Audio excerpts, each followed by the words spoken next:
Premier match officiel en 2024 et premier but pour Ronaldo, et quel but merveilleux pour offrir la victoire à son équipe. El Nasser bat 1-0 El Feiha en match aller de 8e de finale de Ligue des Champions asiatique. C'est un très bon résultat pour la qualification, d'autant plus que le match s'est déroulé à l'extérieur, donc c'est une victoire plus qu'importante offerte par Ronaldo à son club et ses supporters. Et aussi à ses haters qui étaient là encore présents au stade et à qui il a donné la meilleure des réponses. Ça se termine toujours mal pour ceux qui provoquent le GOAT. On est obligé d'entamer le débrief de ce match en parlant de son but parce que franchement c'est un magnifique but qu'il nous a offert et qu'il ne doit qu'à lui-même. Comme vous l'avez vu, il est l'initiateur du 1-2 avec Brozovic, il finit parfaitement avec un tir bien placé dans la lucarne, c'était loin d'être donné comme but, ça peut sembler facile mais ça ne l'est pas du tout. Au ralenti, on voit bien qu'il n'a qu'une fenêtre de tir, il est obligé de bien placer sa frappe au bout de sa course avec le gardien adverse comme obstacle. C'est pas du tout évident, on aime minimiser les buts en Arabie Saoudite mais celui-ci est clairement grotesque. Il le doit aussi à sa rapidité et sa course dans un petit périmètre qui est vraiment impressionnante, on dirait bien qu'il est très rapide au lancement, il y a aussi son choix du 1-2 qui est très bon. Que dire d'autre que le féliciter pour sa vivacité d'esprit et sa vitesse d'exécution dans ce petit périmètre, c'est tout simplement un excellent but. Souvent, les buts sont dus à un énorme travail des coéquipiers, mais en l'occurrence, il le doit à 100% à son initiative et sa finition. La remise de Brozovic n'est même pas si bonne que ça, même si elle est décisive pour le but. Enfin bref, c'est parfaitement joué de la part de Ronaldo, ça donne la victoire à son équipe, donc c'est un but plus que décisif. Surtout quand on prend en compte le fait que c'était un match vraiment pas facile pour El Nasser, la première mi-temps a vraiment été cataclysmique à l'image de Brozovic qui manquait toutes ses passes. Les joueurs n'arrivaient même plus à être justes, même pour les passes les plus faciles.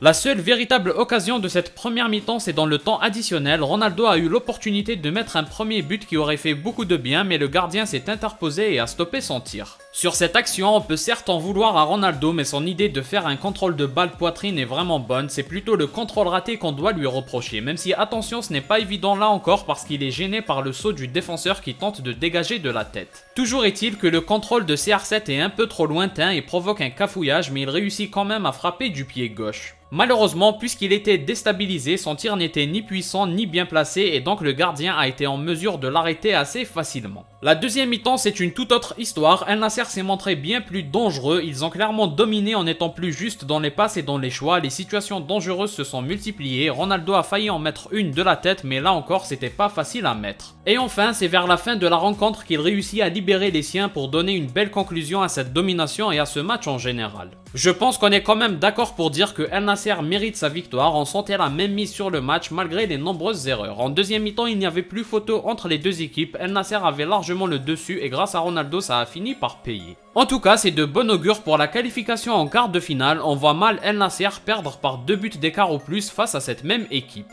Il faut noter pour ceux qui n'ont pas compris que si Mané, Telles et d'autres étrangers n'ont pas joué, c'est parce que le nombre de joueurs étrangers justement est limité, ça explique aussi l'arrivée de Beich qui a réalisé une très belle prestation. Et enfin, la dernière chose à savoir, c'est que la sanction du gardien titulaire habituel El Akidi a été confirmée pour une durée de 3 mois, ça risque d'être le point faible d'Al Nasser jusqu'au retour d'Ospina, on a vu sur les 2 derniers matchs qu'El Najar n'est pas du tout serein. Bref, en résumé, l'année 2024 commence par une victoire dans les matchs officiels pour le GOAT et son club, il a justement marqué un but merveilleux sur un bel 1-2 avec Brozovic, et enfin El Nasser prend une bonne option pour la qualification en quart de finale de Ligue des Champions asiatique. Que demander de mieux, les débuts sont réussis, après si on veut voir le GOAT soulever la LDC d'Asie, probablement qu'il faudra être capable de meilleures prestations au fil de la compétition, sinon El Nasser n'ira pas bien loin, mais on croit bien qu'ils vont monter en puissance. Comme d'habitude, n'hésitez pas à donner votre avis en commentaire, si vous avez aimé, laissez un like et abonnez-vous pour ne rien rater, partagez aussi la vidéo pour me soutenir, moi je vous dis à la prochaine, portez-vous bien.